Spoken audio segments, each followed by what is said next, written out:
Moment curvature relationships, ये वही relationships हैं जो हमने फ्लेक्सुरल फॉर्मूला में यूज किए थे। ठीक है, फ्लेक्सुरल फॉर्मूला में जिस तरह से रिलेशनशिप्स आए बिल्कुल वही रिलेशनशिप्स हैं। First relationship was epsilon m, that was the maximum strain c over rho. कि इसको अगर आप रीअरेंज कर लें तो 1 over rho, that was referred to as the curvature of the beam. It is given as epsilon m divided by c. And epsilon m, after applying the Hooke's law, epsilon m becomes sigma m divided by E. और sigma m अगर हम flexural formula यहाँ पे replace कर दें तो maximum stress was mc over I. ठीक है, तो हमारा जो कर्वेचर है ultimately this curvature is becoming m over EI. This relationship is very important for deflection. That 1 over rho, that was the curvature of the beam. So curvature of the beam is equal to m over EI, and EI is an important property of a beam that is referred to as flexural rigidity. इसके अंदर आपकी cross section और आपकी जो material की properties हैं वो मर्ज हो रही है। Elasticity is the material's property and I is moment of inertia, that is a section property. So section property and material property are merging here, and this combined property is referred to as flexural rigidity. इसको हम flexural rigidity कहते हैं और ये बहुत important है in design and analysis of beams. तो आपके पास जो एक relationship आ गया, that curvature of the beam is m over EI, which relates the curvature of the neutral surface and the bending moment in a beam in pure bending.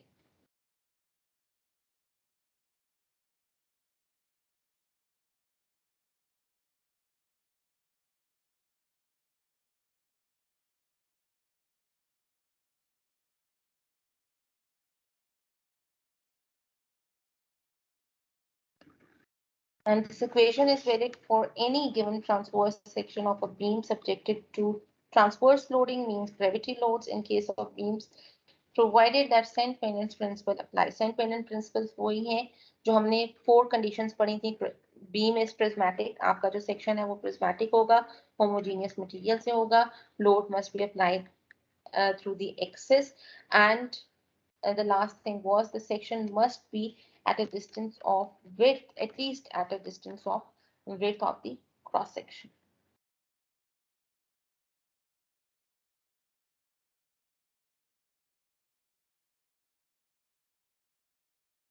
जब इसमें अगर हम इसी इक्वेशन को यूज करें, that is 1 over rho is equal to m over EI, तो m पे आप अप्लाई कर सकते हो इक्वेशन ऑफ मोमेंट, ताकि आपके pass through out the cross section आप मोमेंट को मोमेंट की इक्वेशन बना लें और उसके साथ उसका इलास्टिक कर्व ड्रॉ कर लें। सो आप mx यूज कर सकते हैं in place of simple m। अगर मैं इस बीम की एग्जांपल लूं, आप किसी भी पॉइंट से इसका सेक्शन पास कर दें, so this equation for moment will become p into x minus p into x from 0 to L। ठीक है, तो वो इस तरह आप इसको किसी भी मोमेंट सेक्शन के लिए, किसी भी बीम सेक्शन के लिए सॉल्व कर सकते हैं। फिर में पढ़े तो उसको जस्ट हमने रीअरेंज किया है फॉर आवर पर्पस। हमने डिफ्लेक्शन के लिए उसको थोड़ा सा रीअरेंज कर दिया, उसमें हमने दो प्रॉपर्टीज को मर्ज कर दी। Now slope and displacement by integration. This is the first method of calculating deflection, integration.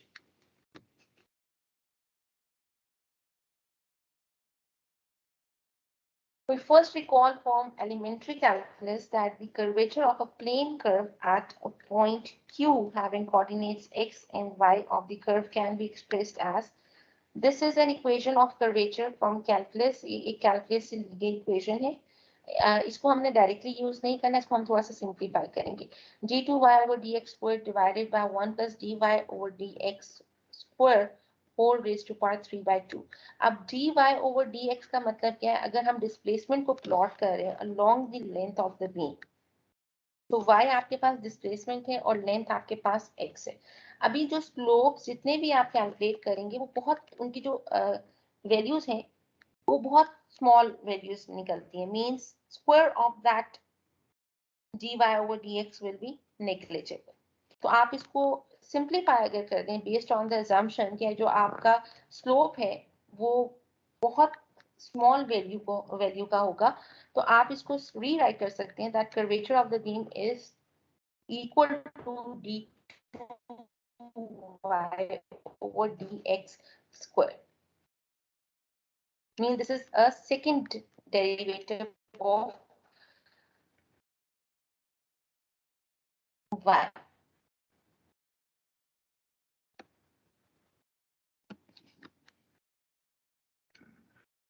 Now taking over that curvature by its equivalent जो अभी हमने लिखा m over ei, तो आपकी जो इक्वेशन है वो थोड़ी सिंप्लीफाई होके बन जाएगी d2y over dx square is equal to m over ei. अच्छा, अब इसको सिंपली जो डबल इंटीग्रेशन मेथड है उसमें करते क्या है, आपके पास एक इक्वेशन है जो आपको d2y over dx स्क्वायर की वैल्यू दे रही है in terms of moment equation. ठीक है, mx आपके पास क्या मोमेंट इक्वेशन है, आप किसी भी सेक्शन के लिए मोमेंट इक्वेशन लिख लें. उस इक्वेशन को हम, because this is a second derivative, हमने बेसिकली कैलकुलेट क्या करना है, दो पैरामीटर्स हैं.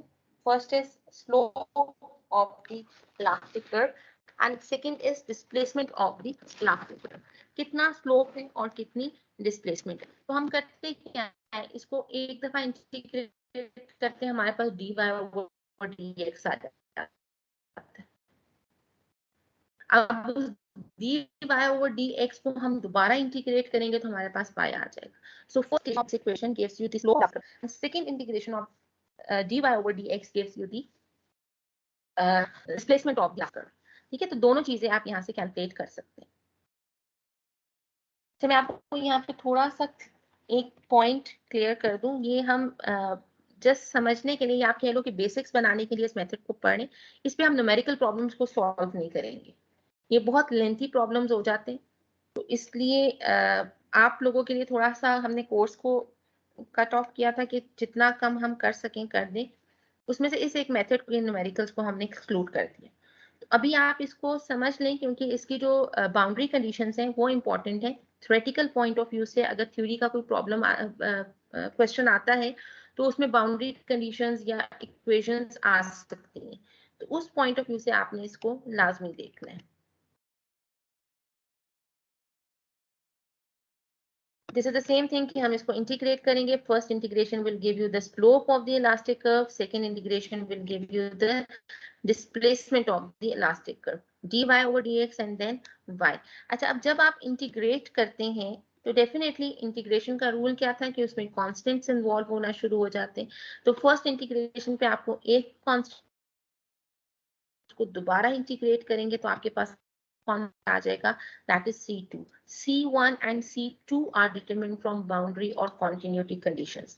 अब ये चीज इंपॉर्टेंट है कि C1 और C2 को हमने किस तरह कैलकुलेट करना है, क्योंकि हम न्यूमेरिकल वैल्यूज देते हैं, हमें रिफ्लेक्शन और स्लोप की वैल्यूज चाहिए, उनकी इक्वेशंस नहीं चाहिए, उनकी वैल्यूज चाहिए. And C2 are determined from two conditions. अब ये आपके कॉन्सेप्ट्स हैं, ये कॉन्सेप्ट टॉपिक है कि आपकी C1 और C2 किस तरह से कैलकुलेट हो सकते हैं. मैं इसकी आपको दो तीन एग्जांपल्स दे देती हूँ कि C1 और C2 का मतलब क्या है और उसको आपने किस तरह से यूज करना होता है.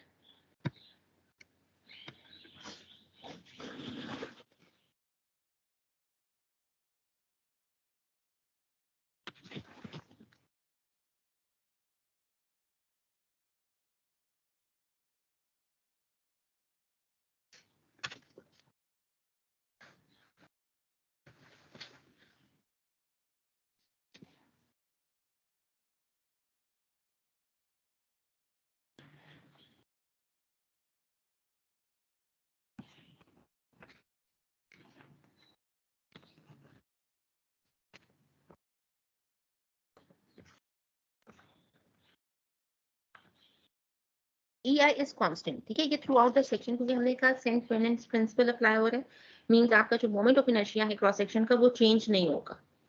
एंड E इज क्योंकि होमोजेनियस मटेरियल है तो इलास्टिसिटी भी चेंज नहीं होगी.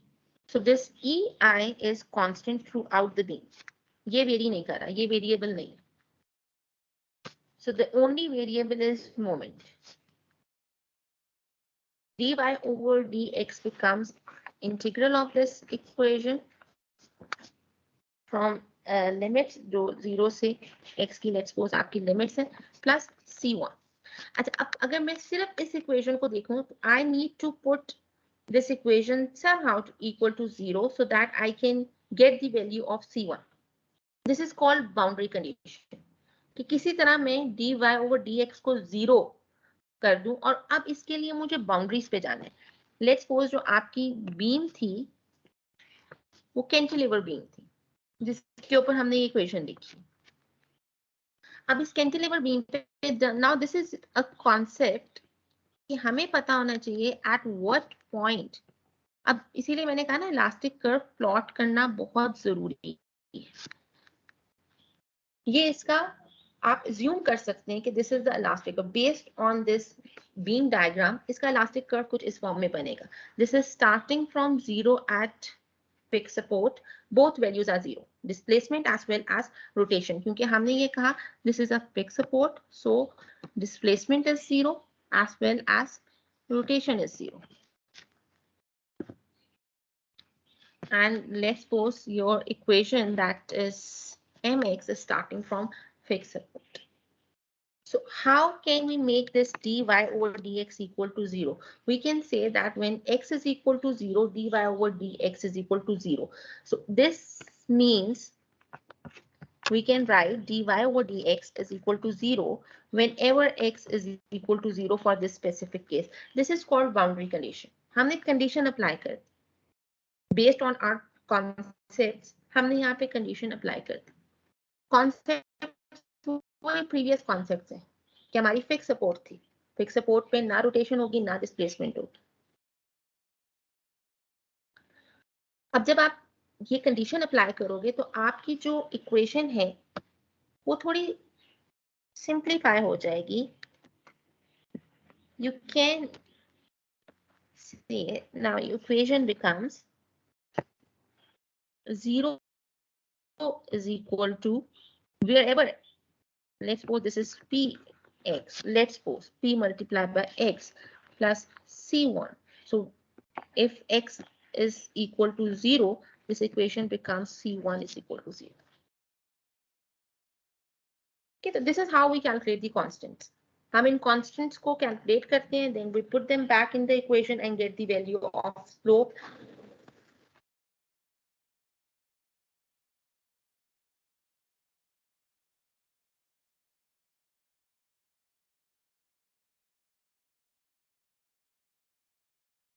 इसी तरह आप इसको कंटिन्यू अगर करेंगे, अगर आप इसको सेकंड डेरिवेटिव लेते हो means you will again sorry integrate करेंगे इसको again, then you will get the value ey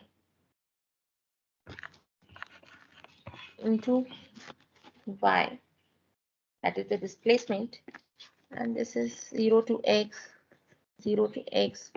mx plus c1x plus c2. c1 अभी आपने कैलकुलेट किया, c1 is 0, so this term becomes 0.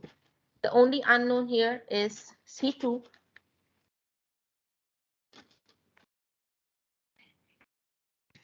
अब इसके लिए भी हम कॉन्सेप्ट को यूज करेंगे. What would be the point at which y will be 0. हम किसी तरह कोशिश ये करेंगे कि हमारा जो ये y है ये 0 हो जाए.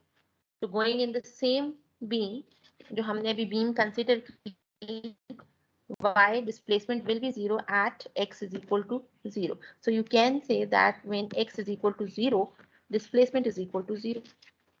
तो जहां जहां पे x आ रहा होगा पे आप 0 पुट करके इसको सॉल्व कर लेंगे. आपके पास C2 की हम चेक करते हैं कि हमारी जो बीम्स हैं उनकी बाउंड्रीज पे कहाँ पे डिस्प्लेसमेंट 0 हो रही है और कहाँ पे डिफ्लेक्शन सॉरी स्लोप्स 0 हो रहे हैं. ठीक है, तो ये कंडीशन सेट करके हम इस इक्वेशन को सिंप्लीफाई करते हैं, इसको कैलकुलेट कर लेते हैं. तो हो सकता है आपके पेपर में सिर्फ इतना पार्ट आ जाए कि आप आपको कोई इक्वेशन दे दी जाए या बीम दे दी जाए और उस पे आपको कहा जाए कि इस पे जस्ट इंटीग्रेशन इक्वेशंस लिख दें और साथ में उसमें कह दिया जाए कि उसकी बाउंड्री कंडीशंस डिफाइन कर दें, दैट्स इट। इतना काम आपको दिया जा सकता है, लेकिन उसको फर्दर सिंप्लीफाई करना वो शायद हम ना दें, क्योंकि वो थोड़ा सा लेंथी प्रोसीजर है, वो काफी टाइम कंज्यूमिंग है।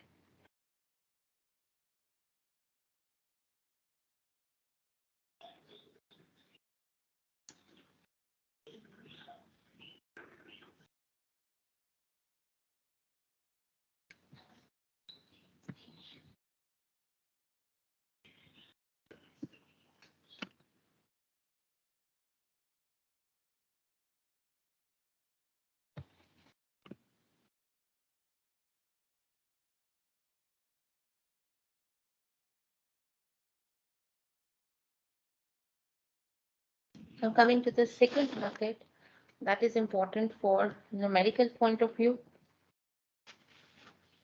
slope and displacement by moment area theorems.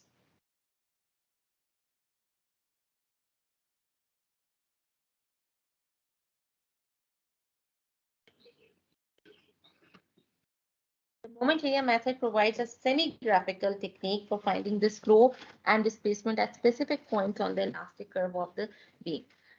A semi-graphical method है, so application of the method requires calculating areas associated with the beam's moment diagram. This is something you are well familiar with, BMDs.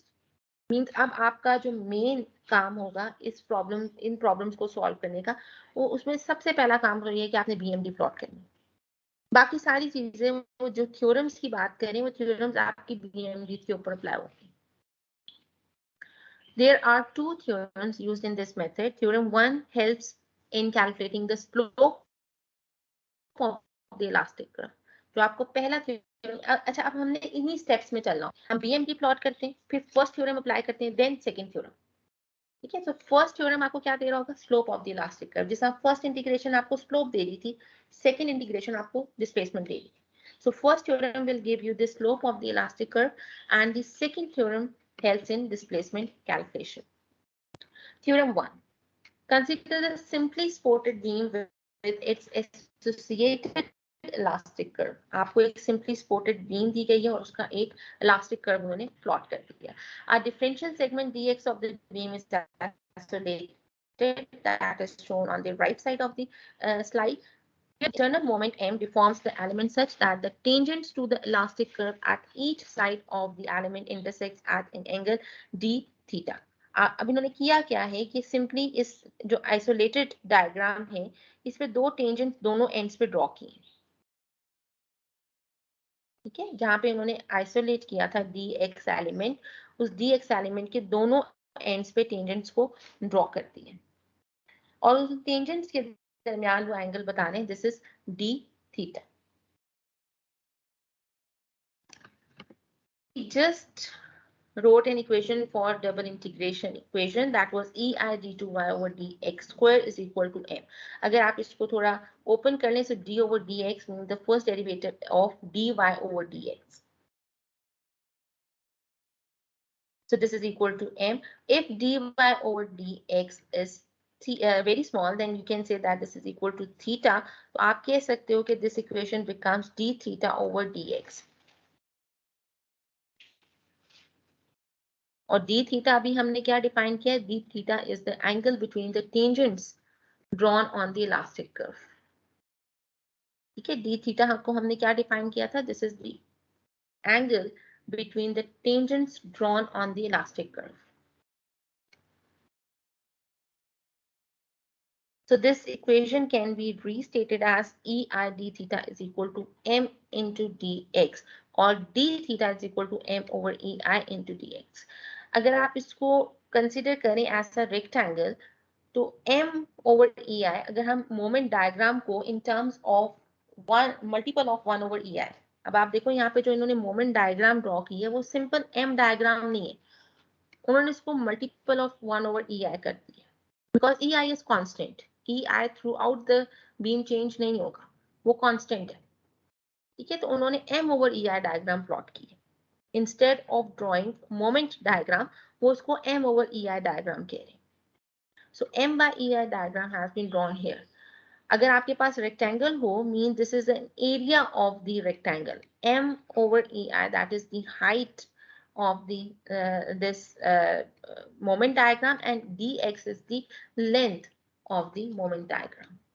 So you can say that angle between the tangents drawn on the elastic curve is equal to m over ei into dx, or area under the moment diagram.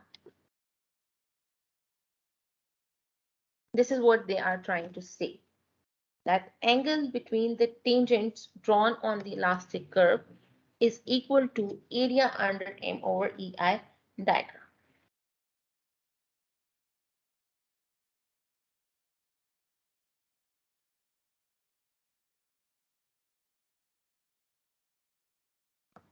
अब उसी को अगर further extend कर दें तो differential element के लिए था, अगर उसको थ्रू पूरी बीम के ऊपर एक्सटेंड आप कर दो, so this is theta B A means theta angle between the tangents drawn at point A and B.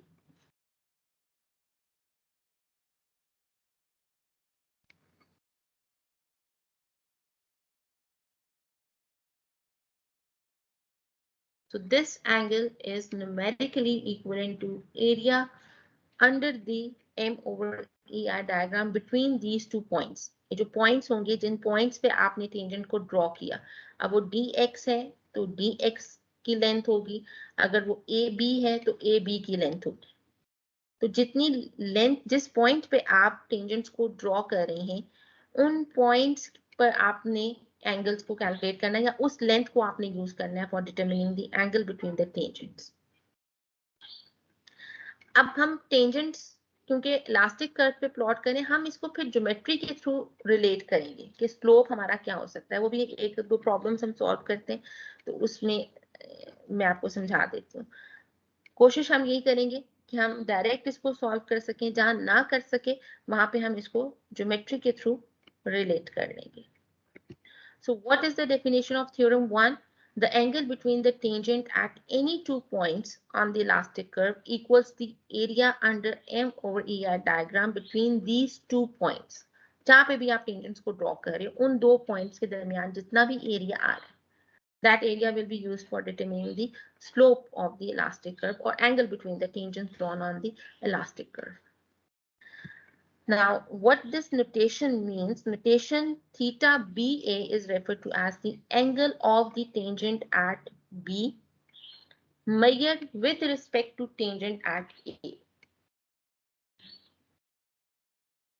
तो ये आपने इसका ध्यान रखना है कि this is what is BA. BA theta BA is referred to as the angle of tangent B. First subscript is the tangent drawn at that point and measured with respect to the tangent at the other point.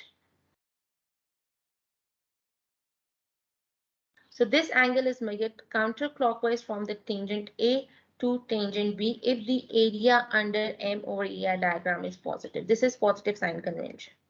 ये counter clockwise होगा अगर आपका जो moment diagram है वो positive है, अगर curvature आपका पॉजिटिव है.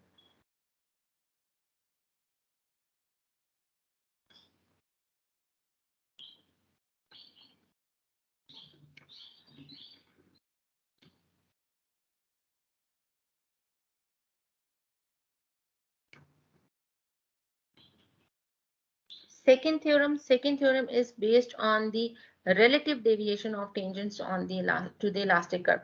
अब आप जैसे हमने पहले एंगल को कैलकुलेट किया दो टेंजेंट्स के दरमियान, अब दो टेंजेंट्स के दरमियान जो डेविएशन है, जो वर्टिकल डिस्प्लेसमेंट है, जो वर्टिकल हाइट आएगी या डिस्प्लेसमेंट आएगी, उसको हम मेजर करेंगे, जिसको वो रिलेटिव डेविएशन कह रहे हैं. तो अगर आप ये फिगर देखें, ए पॉइंट पे इन्होंने टेंजेंट को ड्रॉ किया, that is refer to as tangent A. B point पे टेंजेंट को ड्रॉ किया, टेंजेंट बी. और इनके दरमियान ए पॉइंट से लेकर टेंजेंट बी तक जो वर्टिकल डेविएशन है, जो रिलेटिव डेविएशन है, उसको वो टी ए बी कह रहे हैं.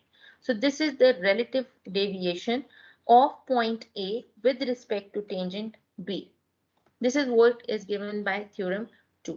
इसको हम डिस्प्लेसमेंट्स को कैलकुलेट करने के लिए यूज करेंगे।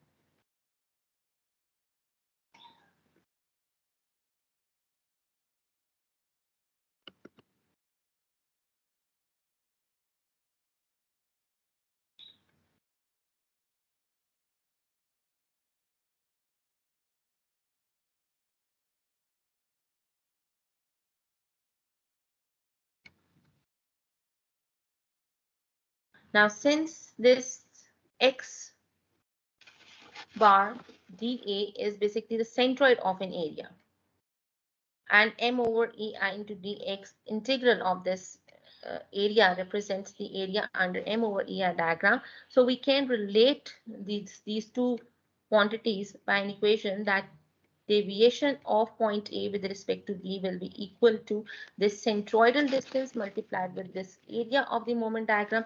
तो ये आपके पास डेविएशन आ जाएगी। मीन्स अब आप जो स्लोप हम पहले कैलकुलेट कर रहे थे वो जस्ट एरिया के थ्रू कर रहे थे, जो डेविएशन हम कैलकुलेट करेंगे वो मोमेंट ऑफ एन एरिया के थ्रू कैलकुलेट कर रहे होंगे। ठीक है, moment of an area between these two points. A point के अबाउट कर रहे हैं तो ए पॉइंट से आप मेजर कर देंगे, बी पॉइंट के अबाउट कर रहे हैं तो बी पॉइंट से आप सेंट्रोइडल डिस्टेंस को मेजर कर देंगे। हमारे पास मोमेंट डायग्राम है, टी ए बी हम कैलकुलेट करें, सो ए पॉइंट से जो सेंट्रोइडल डिस्टेंस बन रहा है इस एरिया का वो हम इससे मल्टीप्लाई कर देंगे। अगर B T B A calculate करेंगे तो the same area multiplied with the centroidal distance with respect to B. तो फर्स्ट थ्योरम आपको स्लोप दे रहा था, that was the area under m over ei diagram. Second theorem is giving you vertical deviation of tangent with respect to some point, and it is given by the moment of an area.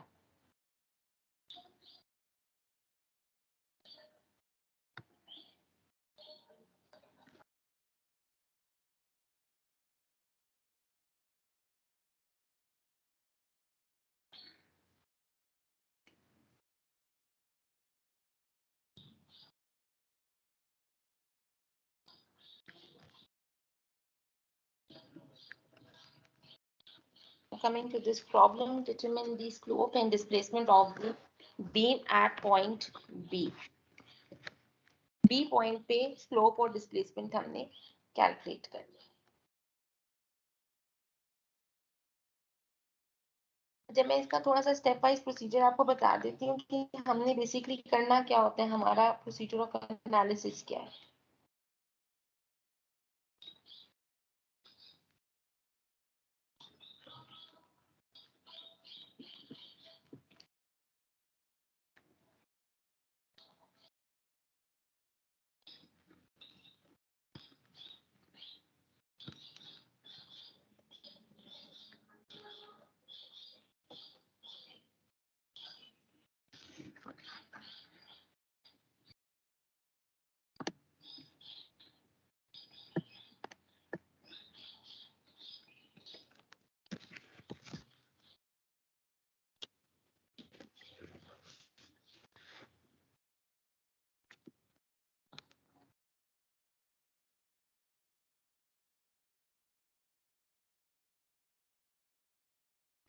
First step is to draw the M over E I diagram. Means वो simple जो moment diagram आप draw करते आप B M T plot कर लेंगे, but you will call it M over E I diagram. Moment diagram आपने draw करनी है।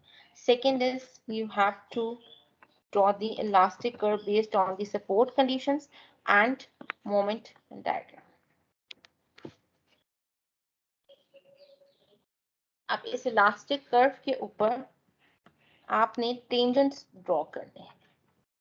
टेंजेंट्स आपने जिन पॉइंट्स पे आपको डिस्प्लेसमेंट्स कैलकुलेट करनी है, स्लोप कैलकुलेट करना है, उन पॉइंट्स को माइंड में रखते हुए हम टेंजेंट्स को ड्रॉ करते हैं। एक टेंजेंट हमारा उस पॉइंट पे आता है जिस पॉइंट पे हमने स्लोप और डिस्प्लेसमेंट कैलकुलेट करनी होती है। ठीक है, एक टेंजेंट आपका उस पॉइंट पे आएगा जहां पे आपने स्लोप और डिस्प्लेसमेंट कैलकुलेट करना है। सेकंड टेंजेंट आपका रेफरेंस टेंजेंट कहलाता है। तो रेफरेंस टेंजेंट हम कोशिश ये करते हैं, हमारी पहली कोशिश ये होनी चाहिए कि जो रेफरेंस टेंजेंट है वो हॉरिजॉन्टल हो। हॉरिजॉन्टल होगा तो हमारे पास डायरेक्ट वैल्यूज आएंगी, हमें कोई ज्योमेट्री सॉल्व करने की जरूरत नहीं पड़ेगी। ठीक है, तो हमारी पहली कोशिश होगी कि हम इलास्टिक कर्व को जो सॉरी रेफरेंस टेंजेंट है उसको हॉरिजॉन्टल रखें। ना रख सके तो फिर हम किसी और नोन पॉइंट पे जहाँ पे हमें कंफर्म हो या डिस्प्लेसमेंट की वैल्यूज पता हो या कोई सपोर्ट कंडीशन आ रही हो या हमारे पास कोई point of application of load हो, तो ऐसे नोन पॉइंट्स पे हम सेकंड अपना जो टेंजेंट है उसको या रेफरेंस टेंजेंट को प्लॉट कर देंगे। अभी हमारा प्रॉब्लम स्टेटमेंट ये है, we have to determine the slope and displacement of the beam at point B. ठीक है, बी पॉइंट पे हमने स्लोप को और टेंजेंट डिस्प्लेसमेंट को सॉल्व करेंगे।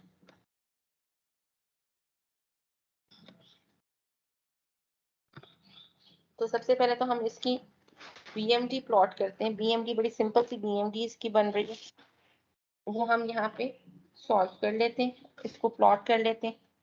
So this y-axis will give you the m over ei value. Ei is constant. Okay, and from B point, this will be the value of Bm. Direct आ रही क्योंकि आपके पास maximum reaction of moment is at point A and that is equal to PL. You can say that this value is negative PL divided by EI. This is the numerical value of this point.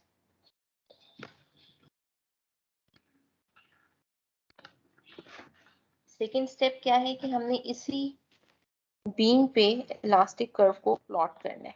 हमारे पास A point पे fix support है, means हमारा जो elastic curve है from point A it will be horizontal and it will go to maximum at point B. ये free end, और ये जो कर्व है because the moment is negative so this curve is concave down. तो concave downward हमने curve को draw कर दिया।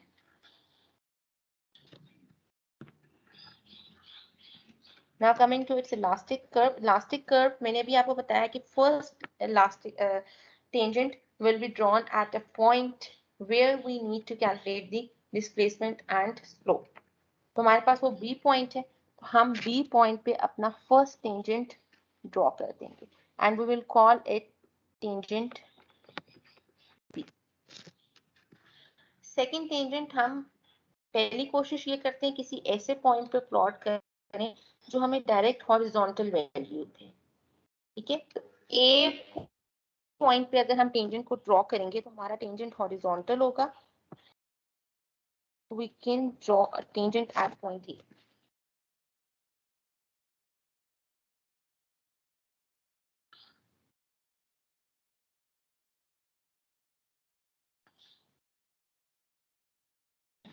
इन दो टेंजेंट्स, हमें जो थ्योरम है ना वो इन दो टेंजेंट्स के दरमियान वैल्यूज बता रहे हैं। If the tangent A is horizontal तो डायरेक्टली आपके पास स्लोप की वैल्यू आ जाएगी। ठीक है, सो you can say that theta of or angle of tangent B with respect to tangent A is numerically equivalent to theta B, that is slope of the elastic curve at point B, क्योंकि आपका horizontal tangent curve है, so you can say it is directly equivalent to slope of the elastic curve. तो आप इसको solve कर लोगे। अभी हमने जो थ्योरम पढ़ा, first theorem, we said that this angle can be related to the area under M over EI diagram between these two points. ठीक है, बी और ए के दरमियान जो एरिया है, this area will be used, so you can say that this is theta B is equal to theta BA and it is equal to area under M over EI diagram. Area is triangular area, so half into negative PL over EI multiplied with distance between A and B. So this becomes negative PL square divided by 2EI. अब आपके पास अगर E की value हो, I की value हो, L और P हो you can calculate the value of theta. This is the slope of elastic curve.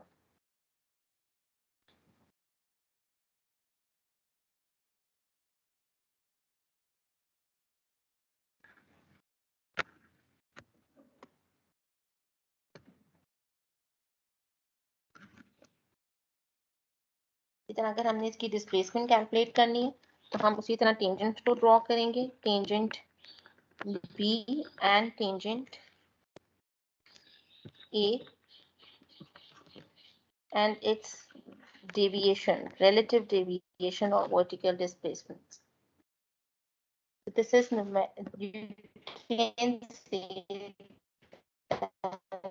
this is basically this is T with respect to tangent A, and it is numerically equivalent to vertical displacement of point B.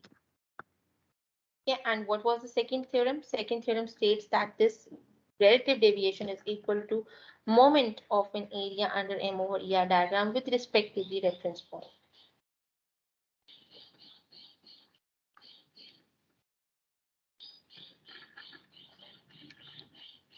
आप अपना centre locate करें beam का, diagram का centre को locate करें.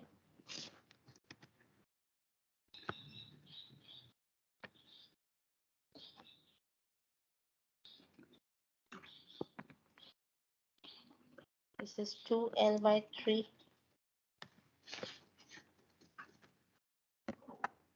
So this equation will become TBA is equal to T displacement at point B, and it is equal to area negative Pn squared divided by 2 EI multiplied with 2L by 3. So this is negative Pn cube divided by 3 EI. So this is the displacement of the elastic curve.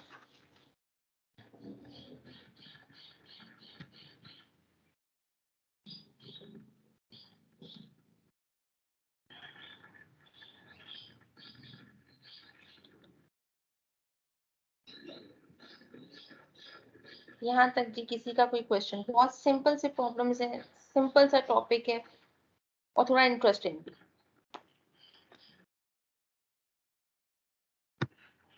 Any questions?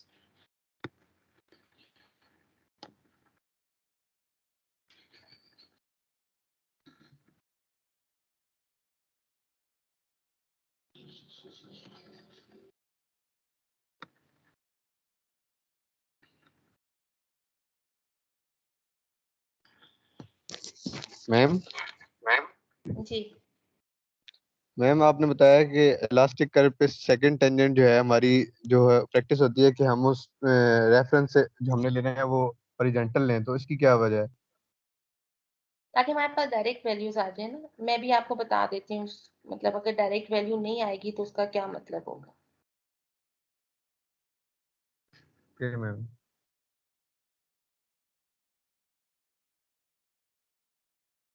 इसके अलावा और कोई question? No ma'am, clear है फिलहाल.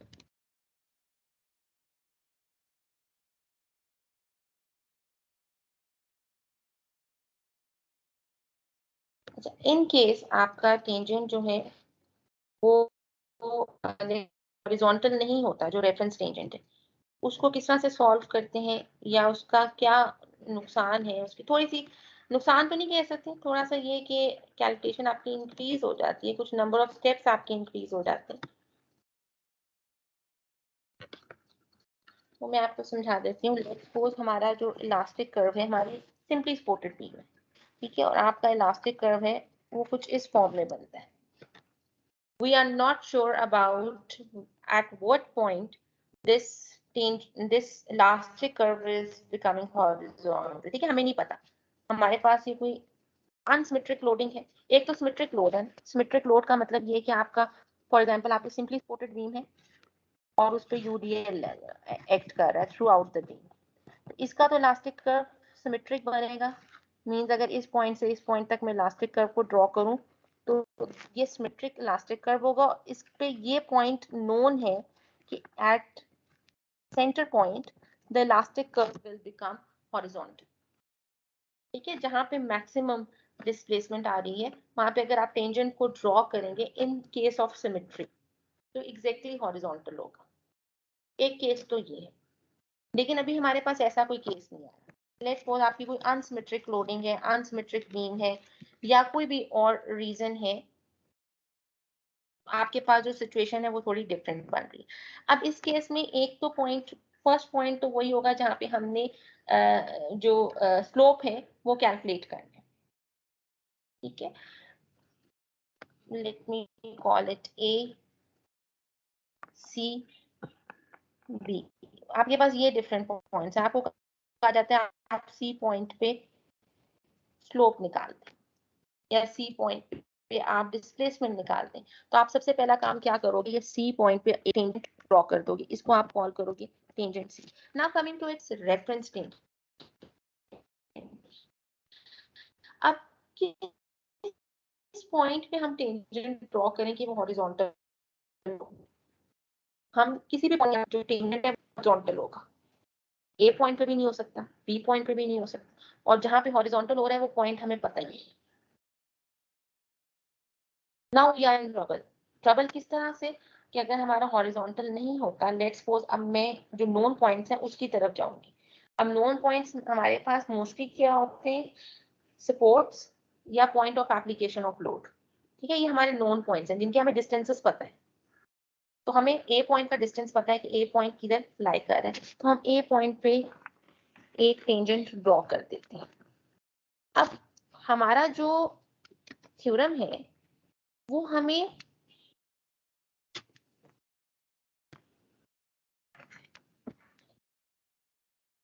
This is theta सी, हमने ये calculate करना है।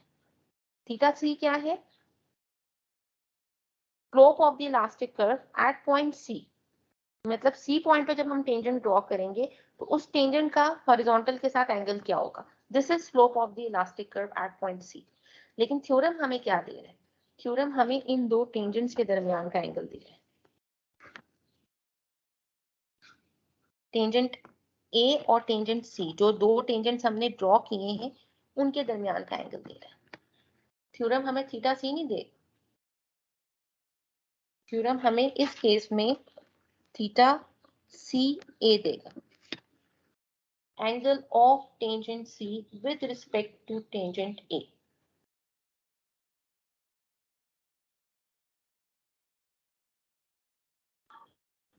अब ये थोड़ी सी इसमें ज्योमेट्री इन्वॉल्व होगी। अब आप करोगे क्या, कुछ नहीं होनी चाहिए कि आप किसी तरह इसकी ट्राइंगल कंप्लीट कर लें। ट्राइंगल कंप्लीट करने का मतलब क्या है, मैं बी पॉइंट से एक लाइन ड्रॉप कर दूं। अब इस लाइन को ड्रॉप करने का मतलब ये है कि मैंने बी पॉइंट पे लेट्स सपोज एक टेंजेंट ड्रॉ कर दिया और इस टेंजेंट का जो वर्टिकल डेविएशन है वो मैंने निकाल ली है। सो दिस इज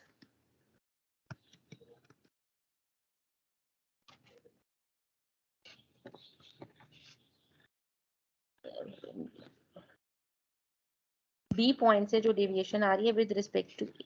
अच्छा, अब ये मेरी ट्राइंगल बन गई है, ऐसा ही है ना, एक ट्राइंगल बन गई है A B and the point at which it is intersecting the tangent A. इस ट्राइंगल को हम, this is right angle triangle, इस ट्राइंगल को हम सॉल्व कर सकते हैं। हम यहाँ से इस एंगल को सॉल्व कर सकते हैं, this is theta A. So theta A can be written as whatever its length is। ठीक है, इसकी ये डेफिनेटली ये लेंथ हमें पता होगी। So this is T B A, that is perpendicular divided by this length, perpendicular over base,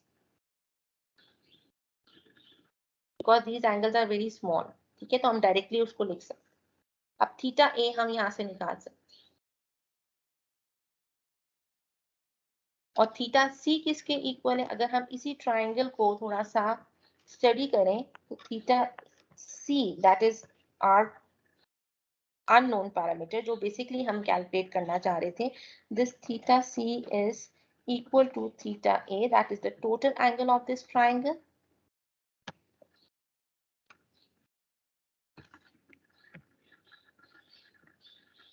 and minus this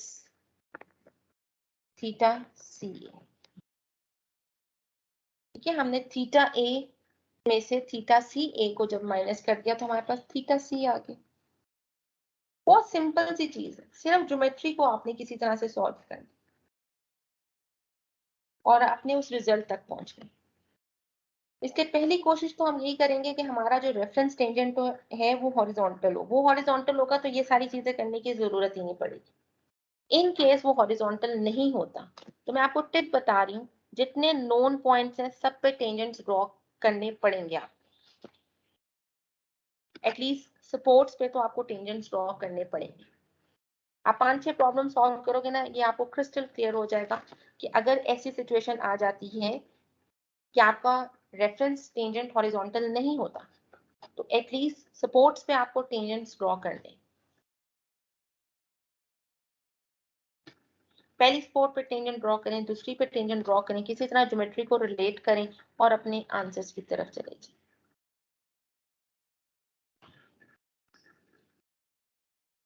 is this point clear?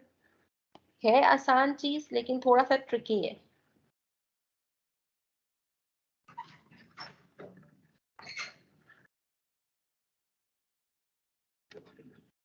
Is this point clear? Yes ma'am.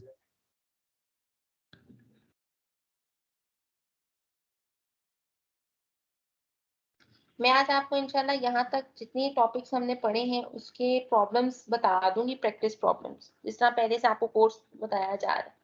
उन practice problems को आप देख लें। कोई चीज नहीं समझ आती तो वो नेक्स्ट वीक में आप किसी भी टाइम उससे डिस्कस कर सकते हैं। एक चैप्टर आपका छोटा सा, बहुत उसका पहला ही हमने आर्टिकल करना है, छोटा सा टॉपिक है कॉलम्स, और बहुत आसान भी है, उसमें कुछ भी नहीं है, बहुत आसान प्रॉब्लम्स है। वो इंशाल्लाह नेक्स्ट वीक में करके इस कोर्स को वाइंड अप करेंगे। आपने कोई चीज डिस्कस करनी है, I am available on WhatsApp. आप लोग अपने सीआर से मेरा नंबर ले सकते हो, मुझसे व्हाट्सएप पे रब्ता करने, जो भी इश्यूज हैं वो मुझसे डिस्कस कर सकते हैं।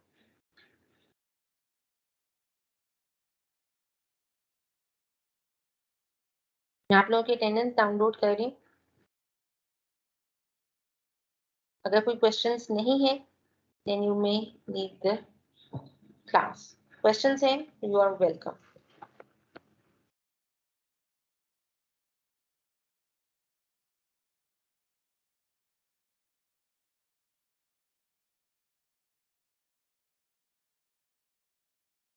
अस्सलाम वालेकुम। मैं जी मेरा ना बच्चे, टीम्स का इशू आ रहा है तो मेरी मीटिंग ना कर सकी मेरे अपनी जो है ना टीम से, तो मैंने यहाँ फरहान जवेद के साथ ना क्लास ली है, तो काइंडली मेरी अटेंडेंस मार्क कर लें। अटेंडेंस मैंने मार्क कर ली है सबकी, जो भी प्रेजेंट हैं उन सबकी अटेंडेंस मार्क हो चुकी है। लेक्चर भी मैंने रिकॉर्ड कर दिया। मैंने ना टीम से मीटिंग ज्वाइन नहीं की क्योंकि वहाँ जो है ना इंटरनेट इशू आ रहा है, तो लॉबी में मुझे इन ही नहीं हुआ अभी जो है ना, यहाँ हॉस्टल में अपने फ्रेंड के साथ जो है ना ली है क्लास। बेटा आप अपने सीआर को फिर अपनी अटेंडेंस मार्क करवा ठीक है, ओके मैम। दें।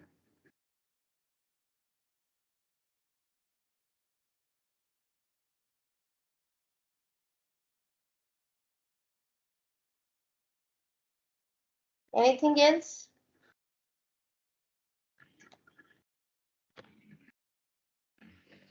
No, ma'am.